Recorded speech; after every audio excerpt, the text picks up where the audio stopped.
Masters చక్కగా ధ్యానం చేసుకున్నాము.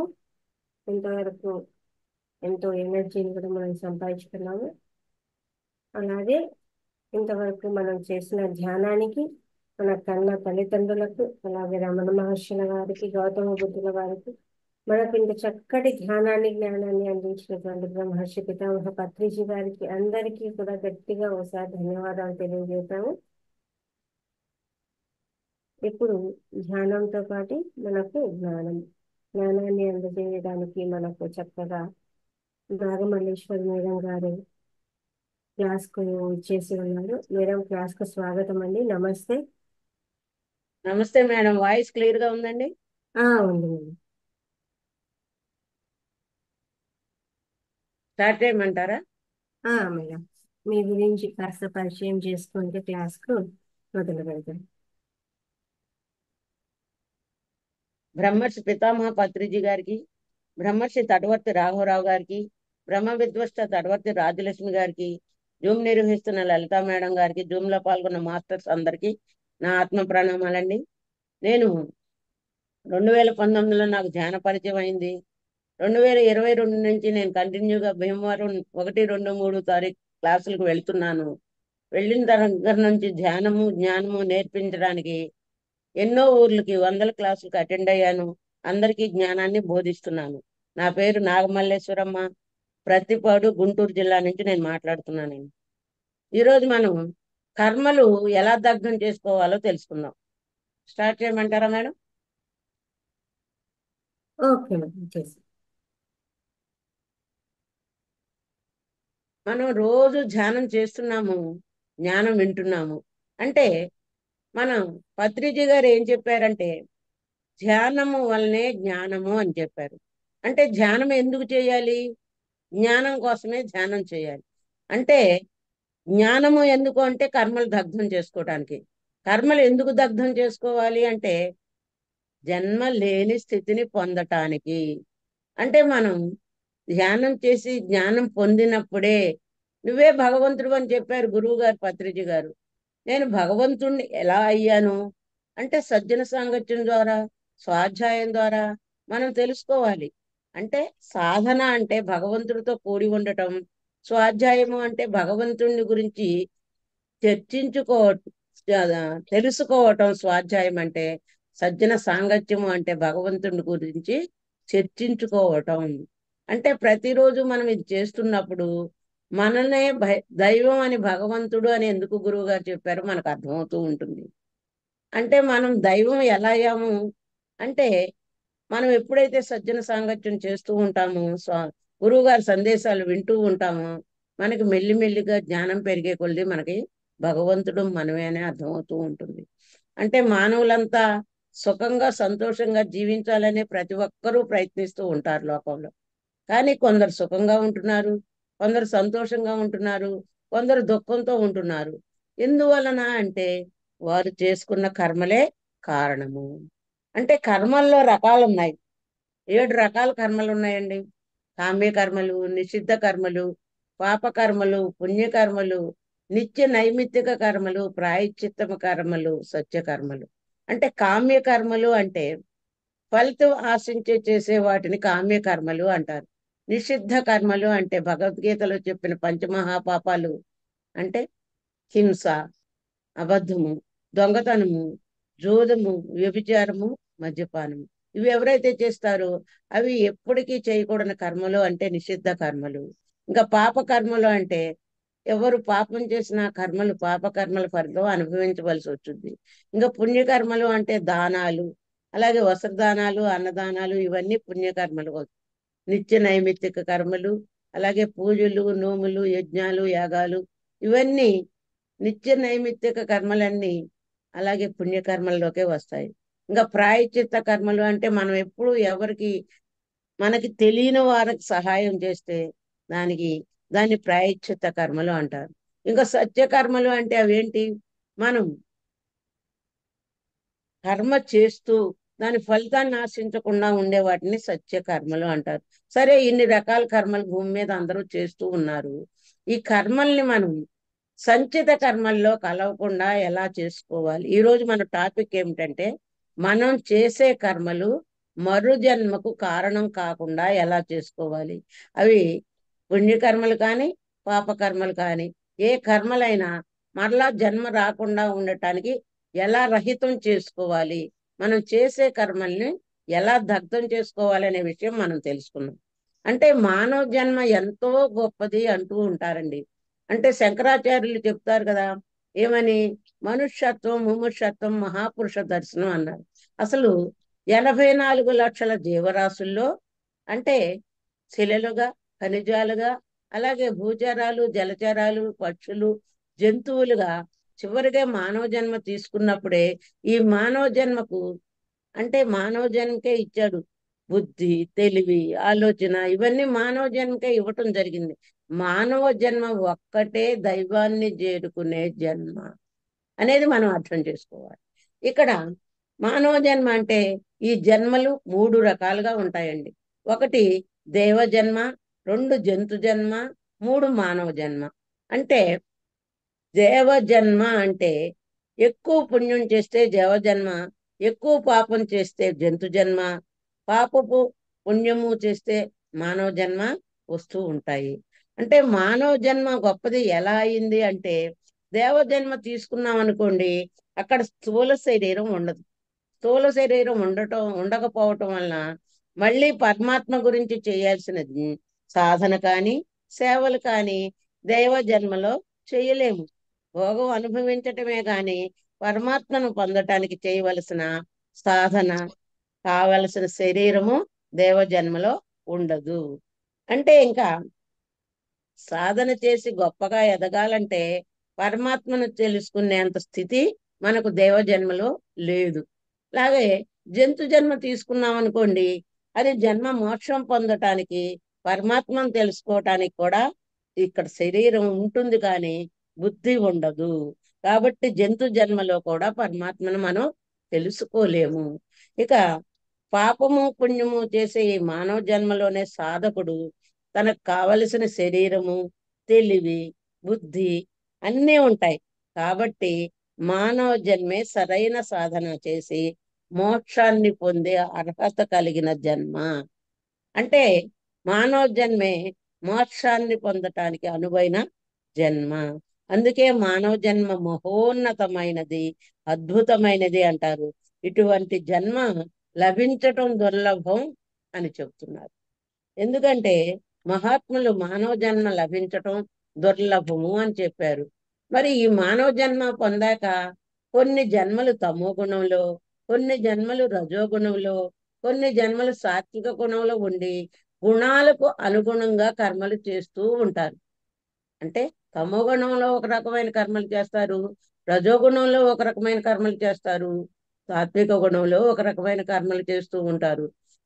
పాపకర్మలు చేసేటప్పుడు బాగానే ఉంటుంది. అదే చెప్పారు బుద్ధ భగవానుడు. పాపం చేసేటప్పుడు సుఖభ్రాంతి, దాన్ని అనుభవించేటప్పుడు కడు దుర్భరంగా ఉంటుంది అని మనకు బుద్ధ భగవానుడు చెప్పడం జరిగింది. అంటే పాపం చేసేటప్పుడు, పాపకర్మలు చేసేటప్పుడు బాగానే ఉంటుంది కానీ కర్మఫలం అనుభవించేటప్పుడు తీరని దుఃఖం. మరి ఈ కర్మలు 2 రకాలుగా విభజించారండి. మరి ఈ చేసే కర్మల్ని 2 రకాలుగా విభజించారు. ఒకటి విషయ కర్మలు, 2 శ్రేయో కర్మలు.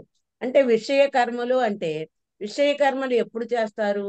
తమో గుణంలో, రజోగుణంలో చేస్తారు. ఎలా చేస్తారు? విషయ ఆసక్తితో ప్రాపంచానికి ప్రాముఖ్యం ఇస్తూ ఈ కర్మలు చేస్తూ ఉంటారు.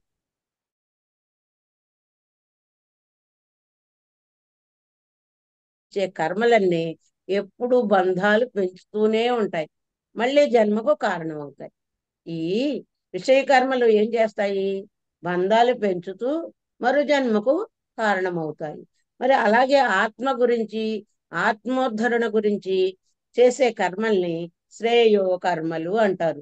అవి అంటే ఆత్మ గురించి చేసే ఏ కర్మ అయినా బంధం నుంచి మనల్ని విముక్తుల్ని చేస్తుంది. నువ్వు ఆత్మ గురించి ఏ కర్మ చేసినా అది బంధం నుంచి విముక్తుల్ని చేస్తుంది. కానీ ఎవరికైనా జీవితంలో ఒక సద్గురువు వచ్చాకే ఎలాంటి కర్మలు చేయాలో మనం తెలుసుకోగలుగుతాం. నా జీవితంలోకి పత్రిజీ గారితో పాటు రాఘవరావు గారు, రాజలక్ష్మి మేడం వచ్చాకే నాకు ఎలాంటి కర్మలు చేయాలో, ఎలాంటి సాధన చేయాలో ఎలాంటి సాంగత్యం చేయాలో, ఎలాంటి స్వాధ్యాయం చేయాలో నేను తెలుసుకున్నానండి. అంతకు ముందు ప్రాపంచిక జీవితంలో ఉన్నంతసేపు పూజలు, నోములు, వ్రతాలు, అభిషేకాలు ఇవే చేసేదాన్ని. భగవంతుడంటే గుళ్ళో విగ్రహంలోనే చూశాను. కానీ నా జీవితంలోకి ఎప్పుడైతే సద్గురువు వచ్చారో 3 రకాల అజ్ఞానాలని తొలగించటం జరిగింది. మనలో ఉన్న 3 రకాల అజ్ఞానాలు ఏమిటి అంటే, మొదటి మాంసాహారం బలం అనుకునే అజ్ఞానం. మూడో అజ్ఞానం విగ్రహమే దైవం అని అనుకోవటం అని. ఈ 3 అజ్ఞానాల నుంచి నా జీవితంలోకి సద్గురు వచ్చాకే నేను ఆ 3 అజ్ఞానాల నుంచి తొలగించబడ్డాను. నేను ఈ 3 అజ్ఞానాలను తొలగించుకోగలిగాను. మరి ఇక్కడ శ్రేయోకారములు చేస్తున్నంతసేపు మనం ఆత్మ గురించే ఆలోచిస్తూ ఉంటాం. శ్రేయోకర్మలు చేస్తున్నంతసేపు ఆత్మ గురించి ఆలోచిస్తాం. కానీ విషయ కర్మలు అంటే ప్రాపంచిక జీవితంలో చేసే కర్మలు చేసేటప్పుడు ఎప్పుడూ ఆత్మ గురించి ఆలోచించలేదు. ప్రాపంచిక జీవితంలో ఆత్మ అంటే కూడా తెలియదు. కానీ ఏ జన్మ పుణ్యఫలమో సద్గురు వచ్చాక అప్పుడు భగవంతుని కర్మ సిద్ధాంతం వర్తిస్తుంది మనకి. అంటే ఎంత గొప్పవారికైనా ఏ కర్మలు చేసినా, ఎవరు చేసినా ఆ కర్మ సిద్ధాంతం వర్తిస్తుంది. అందుచేత కర్మను బట్టి కర్మ ఫలాలు వస్తాయని మనం తెలుసుకోవాలి. దాంట్లో మినహాయింపు ఎంత గొప్పవాడికైనా ఉండదు అని మనం అర్థం చేసుకోవాలి. మరి ఈ బంధాల వల్ల కొన్ని కర్మలు అంటించుకుంటూ జన్మ జన్మలకు అవి మోస్తూ సుఖపడుతూ కొన్ని జన్మలు, దుఃఖపడుతూ కొన్ని జన్మలు. ఈ శరీరం కర్మను బట్టే వచ్చింది. అది పాపమైన పుణ్యమైన శరీరం వస్తుంది. కానీ సద్గురువు వచ్చాక ఎలాంటి కర్మలు చెయ్యాలో ప్రతి ఒక్కరం నేర్చుకుంటాము. సద్గురువు వచ్చాక అసలు మనం ఎలాంటి కర్మలు చేయాలో నేర్చుకుంటాము. అంటే సత్యం చెప్పిన వాడే జన్మని ఎలా సార్థకం చేసుకోవాలో చెప్పగలరు. మరి కానీ అప్పటి వరకు ఏమనుకున్నాం? డబ్బులో సుఖం ఉంది, భార్యాభర్తలు లేదా భర్త వలన కానీ భార్య వలన కానీ సుఖం ఉంది, పిల్లల వలన సుఖం ఉంది, ధనం వలన సుఖం ఉంది అని మనం ప్రాపంచకంలో ఉన్నంతసేపు సంసారం కోసం, ధనం కోసం తాపత్రయపడుతూ ఉండేవాళ్ళు. కానీ ఆధ్యాత్మిక మార్గంలోకి వచ్చే వరకు కూడా శాశ్వతమైనది ఏమిటి, అశాశ్వతమైనవి ఏమిటో తెలియదు. కానీ ఈ మార్గంలోకి వచ్చాక సృష్టిలో సృష్టించబడినవన్నీ అశాశ్వతాలే అని గురువు ద్వారా తెలుసుకున్నాను. ఏం చెప్పారు నాకు రాజలక్ష్మి మేడం గారు? మొదటి క్లాసులోనే నేను తెలుసుకున్నాను. ఏమని? ఉపనిషత్తుల్లో చెప్పబడింది సృష్టి అంతా భగవంతుడే. ఈశావాస ఉపనిషత్తులో ఏం చెప్పబడింది అంటే, నువ్వు సృష్టిలో ఉన్నదంతా భగవంతునిదే, నువ్వు అనుభవించటానికి మాత్రమే హక్కు ఉంది అని తెలుసుకున్నా. అంటే అప్పటి వరకు నా ఇల్లు, నా ధనము, నా పొలము అనుకున్న నేను ఇదంతా భగవంతుడిదే, నేను భూమి మీద అనుభవించటానికి మాత్రమే హక్కు ఉంది అని తెలుసుకున్నా. అప్పటి వరకు నాది నాది అనుకున్నది అంతా భగవంతుడిదే, ఎవరి అర్హత కొద్దీ వారికి ఇవ్వబడింది అనేది అర్థం చేసుకున్నాను. భీమవరం వెళ్ళాక రాజలక్ష్మి మేడం గారి క్లాసులు, రాఘవరావు గారి క్లాసులు విన్నాకే నాకు ఇది అర్థమైంది. ఈ సృష్టిలో సృష్టించబడినవన్నీ అశాశ్వతాలే, శాశ్వతమైనది ఆత్మ ఒక్కటే అని తెలుసుకున్నాను. అప్పుడు శ్రేయోకర్మలు మనం ఎక్కువగా చేయడానికి ప్రయత్నిస్తూ ఉంటాము. ఏదైనా సరే కర్మ అనేది అంటుకోకుండా ఉండాలి అంటే మరి ఏం చేయాలి? కర్మ చేస్తున్నాం. ఏమన్నాడు శ్రీకృష్ణ భగవానుడు భగవద్గీతలో? కర్మ చేయటం వరకు నీ పని, దాని ప్రతిఫలాన్ని నేను సందర్భానుసారంగా ఇస్తాను అన్నారు. అంటే పాపకర్మ చేయగానే ఎవరికైనా రోగం వస్తే ఆ పాపకర్మే చేయరు. కానీ భగవంతుడు వెయిట్ చేస్తాడట.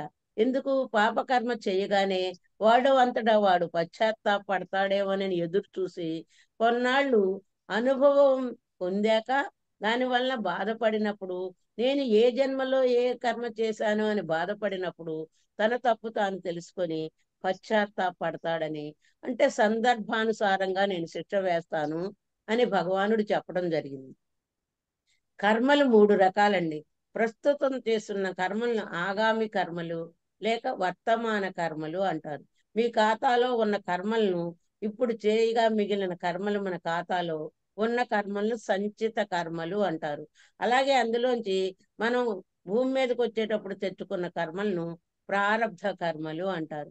అంటే ఈ ప్రారబ్ధాన్ని ఏ మానవుడైనా ఎంత గొప్పవాడైనా ప్రారబ్ధాన్ని తప్పించుకోలేడు. అంటే ఆగామి కర్మలు అంటే వర్తమాన కర్మలు. అంటే ఈ శరీరం తీసుకున్నాక చేసే కర్మలు ఆగామి కర్మలు. ఇప్పుడు చేస్తున్నాం కాబట్టి ఇవి మన భవిష్యత్తుకు లాభం కలిగించేవిగా ఉండేటట్లు చూసుకోవాలి. ఇప్పుడు మనం చేస్తున్న కర్మలు మనకు భవిష్యత్తులో లాభం కలిగించేటట్టుగా చూసుకోవాలి. అది లోక కళ్యాణకరమైనగా ఉండాలి. ఈ ఆధ్యాత్మిక మార్గంలోకి వచ్చాక ఎలాంటి కర్మలు చేయాలి, కర్మ చేసేటప్పుడు ఏ భావనతో చేయాలి అన్నది ముందు తెలుసుకోవాలి. మనం కర్మ చేసేటప్పుడు ఏ భావనతో చేయాలి, ఇంతకు ముందు జన్మల్లో ఎలా చేసాము అన్నది ప్రస్తుతం వర్తమానంలో మనం చేస్తున్న కర్మలు ఎలాంటి భావంతో చేయాలన్నదే మనకి ముఖ్యం. ముఖ్యంగా కర్తృత్వ భావంతో, కర్తృత్వ భావం లేకుండా చేయాలి. అంటే కర్తృత్వ భావము అంటే నేను చేస్తున్నాను అనే భావం లేకుండా నా చేత చేయించబడుతుంది అనుకోవాలి. ఏ పనైనా ఇప్పుడు నేను వేరే ఊర్లో ఎన్నో జిల్లాలు క్లాసులు చెప్పడానికి వెళ్తున్నాను.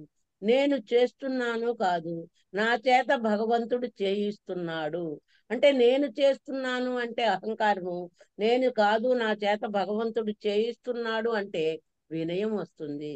అంటే ఇప్పుడు ఒక మాట మాట్లాడినా, ఒక పని చేసినా శరీరంలో ఆత్మ ఉంది కాబట్టే నేను చేయగలుగుతున్నాను. ఈ ఆత్మ లేకుంటే ఇక్కడికి వచ్చి నేను కూర్చొని మాట్లాడలేను కదా. ఏ పనైనా ఆత్మ లేకుంటే చేయలేను కదా. అలా ధ్యాన సాధన చేసినా, క్లాసులు చెప్పినా ప్రతిదీ శరీరంలో ఆత్మ ఉంది కాబట్టి నేను చేయగలుగుతున్నాను. ఆ ఆత్మే భగవంతుడు కాబట్టి భగవంతుడి వల్లే ఈ పని జరుగుతుంది అనుకునే అనుకొని మనం భావించాలి. ఆత్మ వల్లే నేను ఏ పనైనా చేయగలుగుతున్నాననే భావంతో చేస్తే అది మనకు ఏమవుతుంది, అది మనకు కర్మ అంటుకోదు. ఎలా? ఇప్పుడు ఒక పెద్ద యజ్ఞం చేశారండి, నేను చేస్తున్నాను అనుకుంటే ఆ పుణ్యఫలం మన సంచిత కర్మలో పడుతుంది.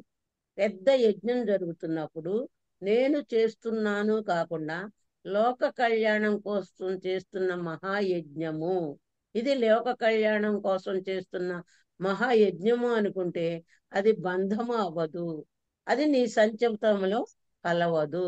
అంటే లోక కళ్యాణం కోసం చేస్తున్నాము అంటే ఆ కర్మ సంచితంలో కలవదు. నేను చేస్తున్నా అనుకుంటే నీకు పుణ్యకర్మగా కలుస్తుంది. అలాగని పాపం చేయకూడదు. ఈ మార్గంలోకి వచ్చాక ఎవరు పాపం చేయరులేండి. కానీ పాపం చేశాము అంటే నీ స్వార్థం కోసం చేస్తున్నావు. అంటే స్వార్థం కోసం ఎవరినైనా చంపితే అది పాపం. ఇప్పుడు మనం ఆహారం కోసం కోడిని మేకను చంపితే అది పాపం అవుతుంది. అలాగే మరి కానీ యుద్ధంలో దేశాన్ని రక్షించటానికి ఒక సైనికుడు ఒక మానవుణ్ణి చంపినా అది పాపం కాదు. ఎందుకని? దేశ ప్రజలు సుఖశాంతులతో ఉండాలనే ఉద్దేశంతో చేశాడు కాబట్టి. అలాగే ఒక జైలు ఉన్నాడు, ఒక హత్య చేసిన వాడికి ఉరి శిక్ష వేస్తాడు. ఉరి శిక్ష తీసిన వాడికి పాపం అంటదు. అతని కర్తవ్యం అతను నిర్వర్తించాడు కాబట్టి అతనికి పాపం అంటదు. ఇక మరి ధర్మరాజు చేత శ్రీకృష్ణుడు అబద్ధం ఆడించాడు యుద్ధంలో అంటే అది ధర్మరాజుకు పాపం అంటలేదు అంటే కారణం ధర్మ సంస్థాపన కోసం చేశాడు కాబట్టి. అక్కడ ధర్మరాజు ధర్మ సంస్థాపన కోసం అబద్ధం ఆడవలసి వచ్చింది. అందుకే మనం చేయవలసినవి కర్మలు కామ్య కర్మలు కాదు. అంటే కామ్య కర్మలు అంటే ఫలితం ఆశించి చేసే కర్మలు. అంటే మనం చేయవలసినవి కామ్య కర్మలు కాదు, కర్తవ్య కర్మలు చెయ్యాలి అంటారు గురువులు. కామ్య కర్మలు అంటే ఫలితాన్ని ఆశించి చేసే కర్మలు, కానీ కర్తవ్య కర్మలు అంటే అక్కడ నీ కర్తవ్యం కోసం చేసిన కర్మ. శ్రీకృష్ణుడు యుద్ధం చేయించాడు అంటే దుష్ట శిక్ష రక్షణ జరగాలి కాబట్టి, ధర్మ సంస్థాపన జరగాలి కాబట్టి అక్కడ చేయించాడు. ఇక్కడ మనం ధ్యానం చేస్తున్నాము, ఇది నీ ప్రణాళికలో భాగం. భూమి మీదకి వచ్చేటప్పుడే నేను ధ్యానం చేస్తాను, ధ్యాన ప్రచారం చేస్తాను అని నేను భూమి మీదకి వచ్చేటప్పుడే నా ప్రణాళికలో భాగంగా ఎంచుకొని వచ్చాను.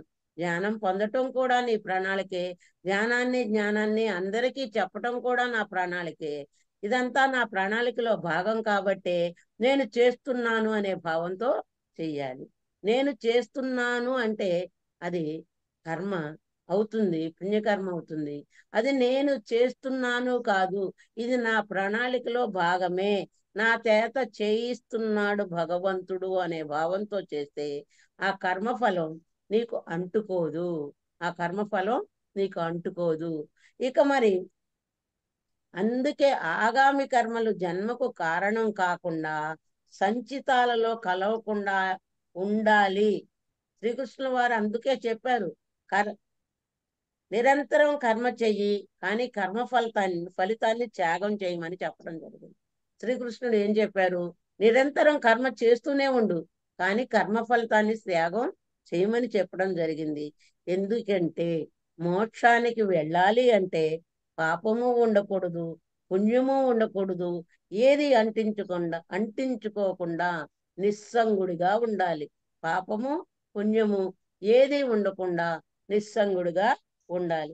లోకంలో ఎంతసేపటికి ఈ మేనుకు ప్రాముఖ్యం ఇచ్చి నేను కాబట్టి చేస్తున్నాను, నేను కాబట్టి వింటున్నాను అనుకుంటూ కామ్యకర్మలు అనుకుంటూ ఉన్నాము అంటే, నేను చేస్తున్నాను అనుకున్నా, నేను వింటున్నాను అనుకున్నా, నేను అందరికీ చెబుతున్నాను అనుకున్నా, అవి కామ్యకర్మలే అవుతాయి.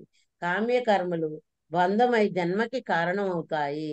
ఏ మానవుడైనా దుఃఖాన్ని భరించలేక నాకు ఈ జీవితం వద్దు, దుఃఖం నేను భరించలేకపోతున్నాను, ఈ జీవితం వద్దు అనుకున్నప్పుడే ఆ జీవితంలోకి సద్గురువు వస్తాడు. అప్పుడు గురువే చెప్తాడు కర్మ ఎలా చేయాలి, ఎలా చేస్తే ఫలితం నీకు అంటుకోదు అన్నది. అందుచేత ఎవరైనా దుఃఖం నుంచి బయటపడాలి అంటే ముఖ్యంగా గుర్తుంచుకోవాల్సింది, నేను గురువు దగ్గర నేర్చుకున్నాను, నేను చెయ్యవలసింది విషయ కర్మలు కాదు, నేను చేయవలసింది విషయ కర్మలు కాదు, కామ్య కర్మలు కాదు, అంటే కర్తవ్య కర్మలు, శ్రేయ కర్మలే చెయ్యాలి అని మనం గురువు దగ్గర నేర్చుకున్న తర్వాత ఎప్పుడు శ్రేయ కర్మలు, కర్తవ్య కర్మలే చేస్తూ ఉంటాం.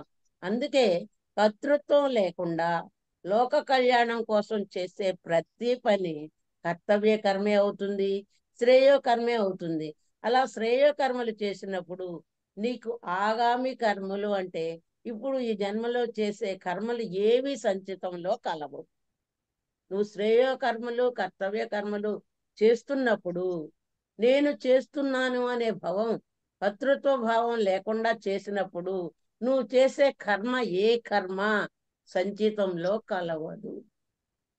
ఇక అందుకు అసలు ధ్యాన సాధన ఎందుకు అంటే మనకు ఇంద్రియాల మీద నీకు పట్టు రావటం కోసం. ధ్యాన సాధన ఎందుకు చేయాలి అంటే ఇంద్రియాలన్నీ నీ మనసు అధీనంలో ఉంటాయి. ఇంద్రియాలు అంటే బాహ్యేంద్రియాలు, అలాగే బాహ్యేంద్రియాల్లో రెండు రకాలు, కర్మేంద్రియాలు, జ్ఞానేంద్రియాలు. అలాగే కర్మేంద్రియాలు అంటే పనిచేసేవి కాళ్ళు, చేతులు, నోరు, మలద్వారము, మూత్రద్వారము. అలాగే జ్ఞానేంద్రియాలు అంటే 5: కన్ను, ముక్కు, చెవి, నాలుక, చర్మం. ఈ ఇంద్రియాలన్నీ మనసు అధీనంలో ఉంటాయి. మరి మనసు కూడా 4 అంతఃకరణాలు ఉన్నాయి: మనసు, బుద్ధి, చిత్తము, అహంకారము.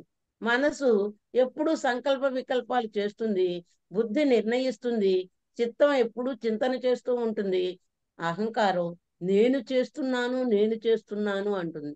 ఇవన్నీ నీ ఇంద్రియాలన్నీ మరి ఈ స్వాధీనంలో ఉండాలంటే తీవ్రమైన ధ్యాన సాధన చేయాలి. తీవ్రమైన ధ్యాన సాధన చేయాలి అంటే రోజుకి 10 గంటలు చేయాలంటే ప్రతి నెల 3 రోజులు 1, 2, 3 తారీఖుల్లో తప్పనిసరిగా భీమవరం వెళ్ళవలసిందే. సాధన మీద పట్టు సాధించాలి అంటే భీమవరం వెళ్లాల్సిందే. ఆలోచనారహిత స్థితిలోనే, నిశ్శబ్దంలోనే ధ్యానం అక్కడ జరుగుతుంది. అప్పుడు నీ మనసు నీ అధీనంలో ఉంటుంది. అప్పుడు నీ మనసు నీ అధీనంలో ఉన్నప్పుడు నువ్వు అరిషడ్వర్గాలు నీ అధీనంలో ఉంటాయి. ఇక వినకూడదు అంటే చూడకూడదు అనుకున్నాం అనుకుంటే చూడము, అలాగే వినకూడదు అనుకుంటే వినము, అలాగే తినకూడదు అనుకుంటే తినము, మాట్లాడకూడదు అంటే మాట్లాడము. అంటే దీనినే ఇంద్రియ నిగ్రహము అంటారు. మనం ఏదైనా సరే మన ఇంద్రియాలన్నీ నిగ్రహంలో ఉన్నప్పుడు మనం ఏది చేయాలనుకుంటే అది చేస్తాం. ఇక్కడ మహాత్మా గాంధీ ఏం చెప్పారు? చెడు చూడకు, చెడు మాట్లాడకు, చెడు వినకు అని 3 చెప్పారు. కానీ పత్రిజీ గారు 4వది కూడా చెప్పారు. ఏమిటి? చెడు చూడకు, చెడు వినకు, చెడు మాట్లాడకు, 4వ కోతి చెడు ఆలోచించుకు అని మన పత్రిజీ గారు చెప్పారు. అంటే ఎప్పుడైతే ఈ చెడు ఆలోచించకుండా, చెడు మాట్లాడకుండా, చెడు చేయకుండా మనం ఎప్పుడైతే ఉంటామో మనకు త్రికరణ శుద్ధి వస్తుంది. అందుకే ఎలాంటి కర్మలు చేయాలి, ఎలాంటి భావంతో చేయాలి అనేది గురువుల వలన మాత్రమే తెలుసుకోగలుగుతాము. అలా తెలుసుకొని చేసే కర్మ ఎప్పటికీ మీకు బంధం అవ్వదు, జన్మకి కారణం అవ్వదు. అంతేకాదు గురువు నుంచి నేర్చుకున్న జ్ఞానం పెంచుకున్నప్పుడు ఆ జ్ఞానాన్ని మనం తెలుసుకున్న జ్ఞానాన్ని ఎదుటివాడికి ఇవ్వాలి. ఆధ్యాత్మికత అంటేనే వచ్చింది ఎదుటివారికి ఇవ్వటమే. అదే మన ఎదుగుదలకి కారణం అవుతుంది. ఇక కర్మల గురించి తెలుసుకుందాం. ఇప్పుడు మనం తెలుసుకున్నాం ఆగామి కర్మలు అంటే అవి మనకు సంచితాల్లో కలవకుండా ఉండాలంటే ఏం చేయాలో తెలుసుకున్నాం. ఇక ప్రారబ్ధ కర్మలు అంటే శరీరం తీసుకున్న తర్వాత అనుభవించవలసిన కర్మల్ని ప్రారబ్ధ కర్మలు అంటారు. మనం భూమి మీదకి వచ్చేటప్పుడే నేను ఈ కర్మలు అనుభవిస్తాను అని ప్రారబ్ధ కర్మల్ని తెచ్చుకుంటాం.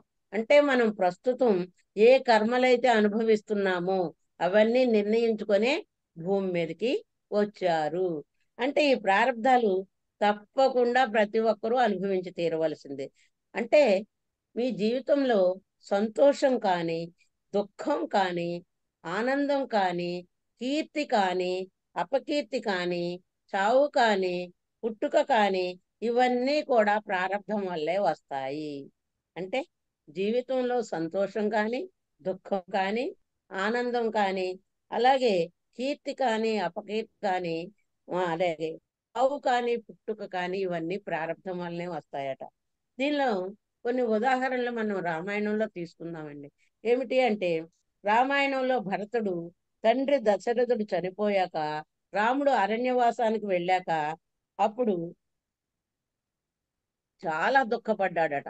దుఃఖపడుతుంటే ఎంత దుఃఖాన్ని తట్టుకోలేకపోతున్నానని ఆయన కులగురువు అయిన వశిష్ఠ మహర్షి దగ్గరికి వెళ్ళాడట. ఆ వశిష్ఠులు వారి దగ్గరికి వెళ్ళి, మహర్షి నేను ఈ దుఃఖాన్ని భరించలేకపోతున్నాను, నాకు ఈ దుఃఖం పోదా, నేనేమి చేయాలి అని వశిష్ఠుల వారిని అడిగినప్పుడు ఆయన చెప్పారట, నీవు సంతోషం కానీ, దుఃఖం కానీ, చావు కానీ, పుట్టుక కానీ, కీర్తి కానీ, అపకీర్తి కానీ ఇవి అన్నీ కూడా ప్రారబ్ధానుసారమే వస్తాయి. అందుచేత ఇవన్నీ ప్రారబ్ధానుసారం వచ్చినవే. నువ్వు దేన్ని మార్చలేవు, జరగాల్సింది జరుగుతూనే ఉంటుంది అని చెప్పారట. అంటే ప్రారబ్ధం గురించి వశిష్ఠుల వారు చెప్పినవన్నీ రామాయణంలో ఎలా జరిగాయో మనం చూద్దాం. ఇప్పుడు సంతోషం, శబరి ఏమనుకుంది? రాముణ్ణి చూడాలి అనుకుంది. మరి చూసిందా లేదా? మాతంగ మహర్షి ఆశ్రమంలో సేవలు చేస్తూ ఉండేదట.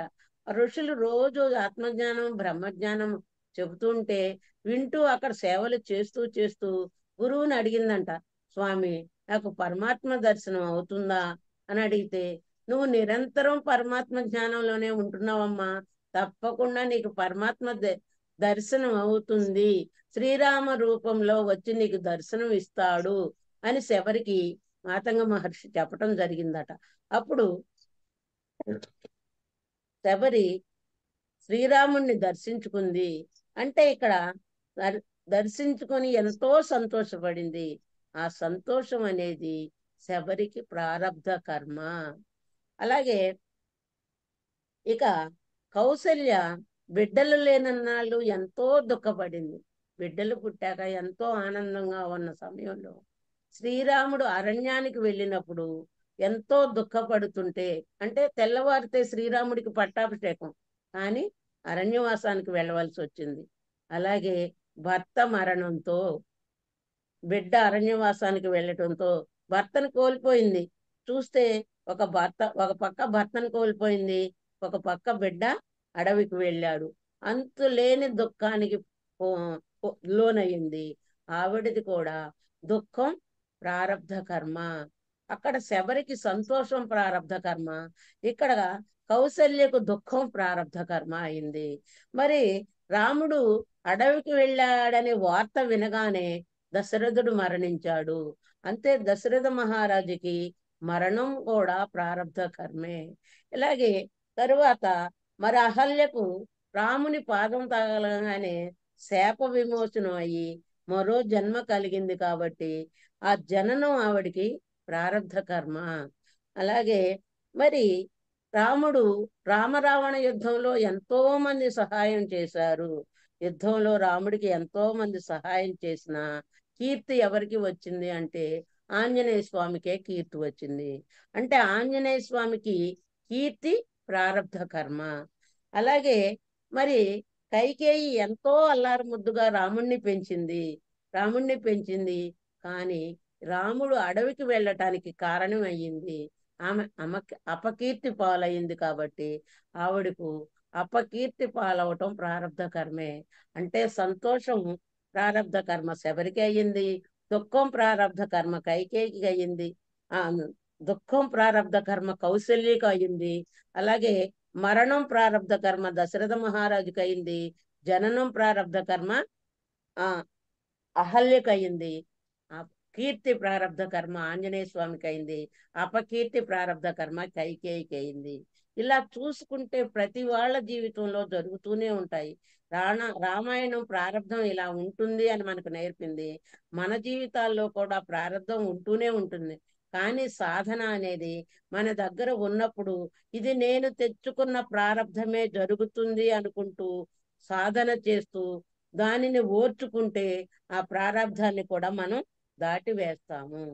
అంటే ప్రతి ఒక్కరూ ప్రారబ్ధ కర్మ అనుభవించి తీరవలసిందే.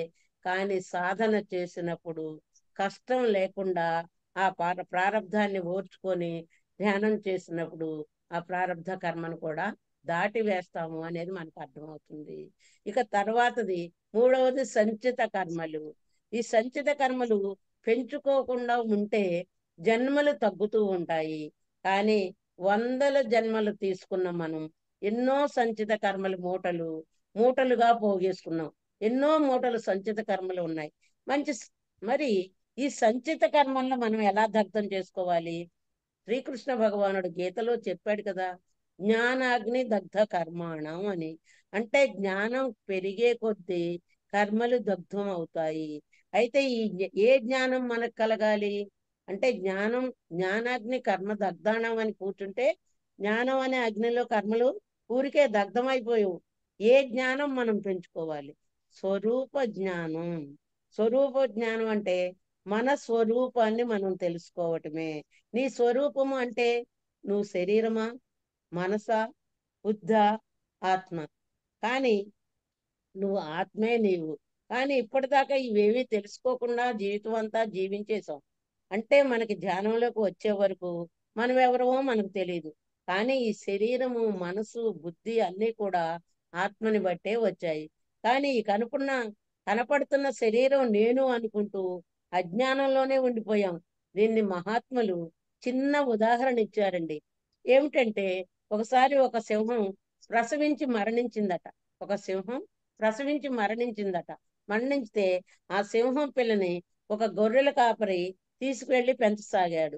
పెంచుతుంటే ఆ సింహం పిల్ల గొర్రెలతోటి పాటు రోజు ఆకులు అలమలు తింటూ అలా గొర్రెలాగానే పెరగసాగింది. ఒకసారి ఒక సింహం ఈ గొర్రెల మంద దగ్గరకు వస్తే అది సింహం పిల్ల కూడా గొర్రెలతో పాటు పారిపోతుందట. ఆ సింహం అడిగిందంట, ఏమిటి నువ్వు పారిపోతున్నావు? సింహానివి కదా, నన్ను చూసి ఎందుకు భయపడి పారిపోతున్నావు అని అడిగిందట. నేను గొర్రె పిల్లనే, నేను సింహాన్ని కాదు అందట ఆ పిల్ల. అంటే కాదు, నువ్వు సింహానివే, కావాలంటే నేను చూపిస్తాను రాని ఈ సింహం పిల్లని తీసుకెళ్లి ఒక చెరువు దగ్గరికి తీసుకెళ్లి చూడు, నువ్వు ఒకేలాగా ఉన్నాము, నేను గాండ్రిస్తున్నాను, నువ్వు కూడా గాండ్రించు అందట. అప్పుడు ఆ సింహం పిల్ల కూడా గాండ్రించిందట. అప్పుడు తన స్వరూపాన్ని నేను సింహాన్నే కదా అని తెలుసుకొని ఆ సింహంతో పాటు ఈ పిల్ల కూడా అడవిలోకి అప్పుడు వెళ్ళిపోయిందట. ఆ సింహానికి అప్పుడు అడవిలోకి వెనకాల పరిగెత్తితే తాను సింహాన్నే అని తెలుసుకుందంట. అలాగే నేను జీవుడు అని ఈ శరీరాన్ని చూసుకుంటూ మనసు బుద్ధి స్థితిలో ఉన్నప్పుడు ఈ శరీరం నేను అనుకుంటున్నాం. అంటే నేను శరీరాన్ని అనుకుంటున్నాం. కానీ సద్గురువు లాంటి సింహం వచ్చినప్పుడు, సద్గురువు లాంటి సింహం, మన పత్రిజీ గారు లాంటి సింహం మన స్వరూపాన్ని గురువు వచ్చినప్పుడే తెలుసుకున్నాడు. అప్పుడు ఆయన వచ్చి నువ్వు శరీరం కాదు నాయనా, ఆత్మ అని తెలుసుకుంటాం. నేను శరీరం అన్నట్టుగా జీవిస్తే కర్మలు ఎప్పటికీ దగ్ధం కావు. మనం సద్గురువు వచ్చే వరకు శరీరం లాగే జీవించాం. నువ్వు ఆత్మ అని సద్గురువు వచ్చి సింహంలా అంటే నువ్వే దైవానివి అని చెప్పడం జరిగింది. ఈ శరీరం నేను అనే అజ్ఞానంలో బ్రతికినంత కాలం కర్మలు పెంచుకుంటూ ఉంటాము, బంధాలు పెంచుకుంటాము. మళ్ళీ ఆ బంధాల కోసం కర్మలు చేస్తూనే ఉంటాం. బంధాలన్నీ పోగొట్టుకోవటం, కర్మ చేయకుండా ఆపగలటం అన్నది గురువు వచ్చాకే, మన స్వరూపాన్ని తెలియజేసినప్పుడే మనకు ప్రారంభం అవుతుంది, సాధ్యము అవుతుంది. అలాగే ఉన్న కర్మలు ఎలా దగ్ధం చేసుకోవాలో కూడా తెలుసుకుంటాం. మనకున్న సంచిత కర్మలు కూడా ఎలా దగ్ధం చేసుకోవాలో గురువు వచ్చాకే తెలుసుకుంటాం. అందుకే గురువు లభించే వరకు సాధన జ్ఞానము మనకు తెలియదు. అలా అజ్ఞానంలో కర్మలు పెంచుకుంటూ ఉంటాం. జ్ఞానం వచ్చాక కర్మలు తగ్గించుకుంటూ వెళతాం. అజ్ఞానంలో రజోగుణం తమో గుణాల్లో కర్మలు చేసుకుంటూ పెంచుకుంటూ వెళ్తాం. సాత్వికంలోకి వచ్చాక, సద్గురువు వచ్చాక ఎలాంటి కర్మలు చేయాలో తెలుసుకొని ఆ కర్మలన్నీ నెమ్మది నెమ్మది ఆ కర్మలు దగ్ధం చేసుకుంటూ ఉంటాము. అంటే మనం ధ్యాన సాధన పెంచుకొని జ్ఞానం అన్నది కొద్ది కొద్దిగా పెంచుకుంటున్నప్పుడు సంచితాల్ని కూడా దగ్ధం చేసుకుంటాం. సంచితంలో ఉన్న కర్మల్ని కూడా దగ్ధం చేసుకుంటాం. అలా మన స్వరూపాన్ని అంటే ఆత్మను దర్శించినప్పుడు నేను ఆత్మనే కాని శరీరాన్ని కాదు అని ఖచ్చితమైన అభిప్రాయం మనకి వస్తే ఇక కర్మే ఉండదు. నేను శరీరాన్నే కాదు ఆత్మనే అని ఖచ్చితమైన అభిప్రాయం మనకు వచ్చినప్పుడు ఇక కర్మే ఉండదు. అంతేకాని జ్ఞానాగ్ని కర్మ దగ్ధానం అంటే కర్మలు పోవు అంటే పోవు, వింటే పోవు. ఆ మాట వింటే పోతున్నాయా కర్మలు? పోవు. అలాగే మనం అనుకుంటే పోతాయా? పోవు. అంతేకాదు ఆత్మ గురించి తెలుసుకునేది అంతా ఆత్మ జ్ఞానమే. నువ్వు మెలకుగా ఉన్నప్పుడు చూడండి, అజ్ఞాన అవస్థ అంటారు. నిద్రలో కలలు వచ్చేటప్పుడు స్వప్న అవస్థ అంటారు. అలాగే గాఢ నిద్రలో ఉన్నప్పుడు సుషుప్తి అవస్థ అంటారు. కానీ ఆత్మకి ఈ మూడు అవస్థలు లేవు. ఆత్మ ఎప్పుడూ నిద్రపోదు, కలలు కనదు, గాఢ నిద్ర పోదు. ఆత్మ సాక్షిగా ఉంటుంది. ఆత్మ కర్మలు చేయటానికి శక్తి మాత్రమే ఇస్తుంది, కానీ తానుగా ఏది చెయ్యదు. అందుకే ఆత్మకు ఏ కర్మ అంటదు. కానీ శరీరంతో చేసిన కర్మలు మరలా శరీరమే అనుభవించాలి. ఈ శరీరంతో నువ్వు కర్మలు చేస్తున్నావు, మరి జన్మలో మరలా శరీరం తీసుకునే ఆ కర్మలు అనుభవించవలసి వస్తుంది. ప్రాపంచిక జీవితంలో తెలియక చాలా తప్పులు చేస్తూ ఉంటాము. కానీ ఆధ్యాత్మిక జీవితంలోకి వచ్చాక కర్మ సిద్ధాంతం గురించి అవగాహన చేసుకొని చేసే ప్రతి కర్మ గురించి ఆలోచించటమే కాదు, ఎలాంటి కర్మలు చేయాలో కూడా గురువుల ద్వారానే తెలుసుకుంటాము. అందుకే మునులు ఎప్పుడూ మౌనంగా ఉంటారటండి. కారణం మౌనం వలన శక్తిని కోల్పోరు. అంతేకాదు మాటల ద్వారా వచ్చే కర్మలు కూడా చేయకుండా ఉంటారు. ఎంత మౌనంగా ఉంటే మనం అన్ని కర్మలు తగ్గించుకుంటూ ఉంటాము. చూడండి, ఒక ఎండు కట్టెల గుట్ట ఒక్క చిన్న అగ్గిపుల్ల గీస్తే కట్టెలన్నీ కాలిపోతాయి. అలాగే వందల జన్మల్లో చేసిన కర్మలన్నీ జ్ఞానం అనే అగ్నిలో దగ్ధమవుతాయి అని శ్రీకృష్ణ భగవానుడు చెప్పడం జరిగింది. అందుకే మేధస్సుని బుద్ధిని పెంచుకుంటే జ్ఞానం పెరుగుతూ ఉంటుంది. అందుకే సద్గురువు బుద్ధి వికసింపజేసుకోండి. రోజు మాకు జూమ్లో కానీ అలాగే భీమవరంలో కానీ ప్రతి క్లాసులో మీరు బుద్ధి వికసింప చేసుకోండి అని మా గురువు గారు రాఘవరావు గారు, రాజలక్ష్మి అమ్మ చెప్తున్నారు. బుద్ధి వికసింపజేసుకున్నప్పుడు ఏది మంచి, ఏది చెడు, ఏది చెయ్యాలి, ఏది చేయకూడదు అనేది మనం తెలుసుకోగలుగుతాము. అంటే చేసే పనులన్నీ అప్పుడు కరెక్ట్ గా చేస్తూ ఉంటాము. ఏది చేయాలో, ఏది చేయాలో, ఏది చేయకూడదు, ఏది మాట్లాడాలో, ఏది మాట్లాడకూడదో అన్నీ మనకు బుద్ధి వికసించినప్పుడు అర్థమవుతూ ఉంటాయి. ఇలా మూడు రకాల కర్మలు పోగొట్టుకొని యోగిగా మారాలి. అందుకే మనమంతా ఇంత సాధన చేస్తున్నాము. జ్ఞానం పొందుతున్నాము. మరి ఈ కర్మలన్నీ దగ్ధం చేయాలంటే మనం ఏం చేయాలి? అనునిత్య సాధన. అంటే పత్రిజీ గారు చెప్పింది, అలాగే వశిష్ఠ మహర్షి చెప్పిన త్రిరత్నాలు మనం పాటించాలి.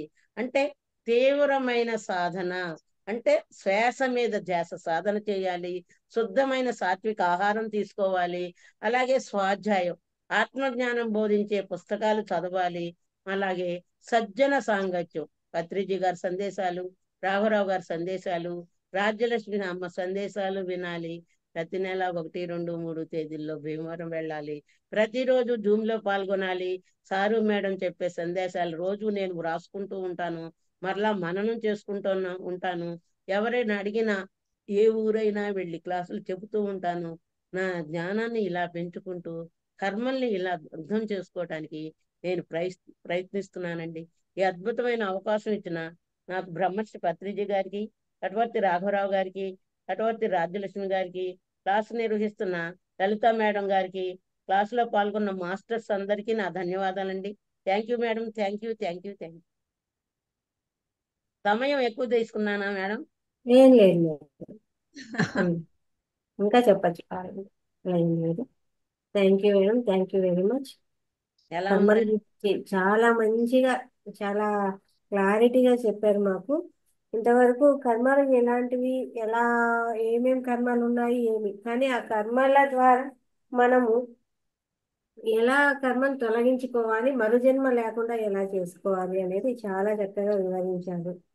చాలా అద్భుతంగా ఉంది. అంటే ఇప్పుడు మనము సంచిత కర్మలు అంటే ఆగామి కర్మలు అన్నామంటే ముందు 300 నుంచి 400 జన్మలను దాటుకొని మానవ జన్మ వస్తుంది అంటాము. మానవ జన్మ రాకముందు మనము రాళ్ళగానో, జంతువులుగానో, వృక్షాలుగానో ఇలా ఒక్కొక్కటి దాటుకొని వస్తాము అంటారు. అప్పుడు మనం ఏ కర్మలు చేసినట్టు ఉండదా మేడం? అప్పుడు ఆత్మ ఏది మనకు ఈ ఆగామిలోకి రావా?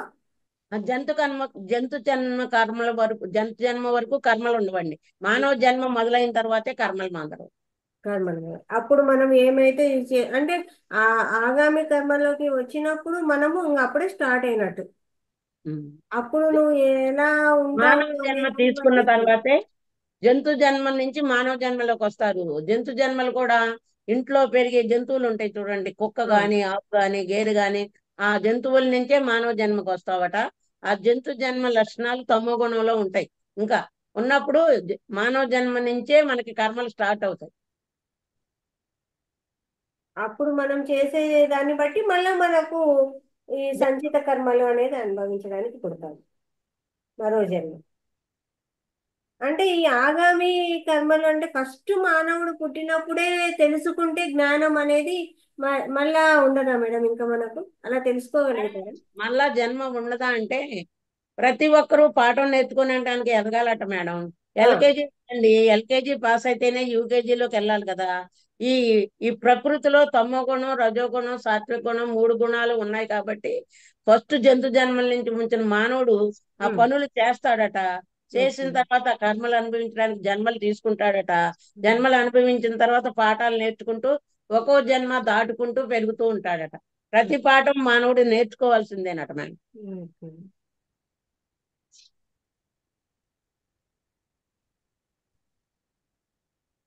ఓకే ఫ్రెండ్స్, ఇంకా ఎవరైనా డౌట్స్ ఉన్నాయా? మాట్లాడండి మీరు. ఆ కర్మల గురించి చెప్పాలంటే ఇంకో రోజు మీకు క్లాస్ చెప్తాను, 7 కర్మల గురించి. మీకు ఓకే మేడం, కావాలంటే ఖచ్చితంగా ఖచ్చితంగా క్లాస్ తీసుకుంటాం కదండి. మాట్లాడండి అమ్మా, అన్మ్యూట్ చేసుకోండి. డౌట్స్ ఉంటే అడగండి.